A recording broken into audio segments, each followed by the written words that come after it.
Hi అండి. అందరికీ నమస్కారం. ఇప్పుడు పైన కనిపిస్తున్న మొక్కలు వాటి యొక్క వేర్లతో కొన్ని రకాల వనమూలికలతో మరుగుమందు తయారు చేస్తామండి.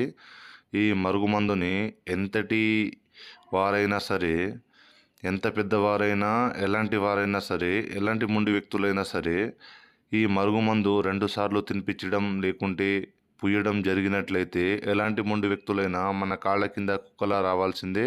మనం చెప్పింది వినాల్సిందే అండి. ఈ మరుగుమందుని మేము 2 రకాలుగా తయారు చేస్తాము. ఒకటి కడుపుకు పెట్టేది, అంటే కర్రీస్లా, జ్యూస్లా, స్వీట్లా పెట్టి తినిపియాలి, లేకుంటే తాపించాలి. రెండోది పసరు. అది బట్టలకి, చెప్పులకి, తలకి, ఒంటికి, శరీర భాగాలకి ఏడికి పూసినా చాలండి. ఎలాంటి మొండి వ్యక్తులైనా సరే మన కాళ్ళ కింద రావాల్సిందే, మనం చెప్పింది వినాల్సిందే. ఇది కేవలం మంచి కోసం మాత్రమే ఉపయోగించండి.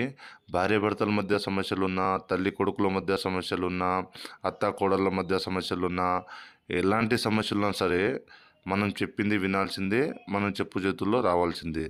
దయచేసి మళ్ళీ చెప్తున్నాను, ఇది కేవలం మంచి కోసం మాత్రమే ఉపయోగించండి.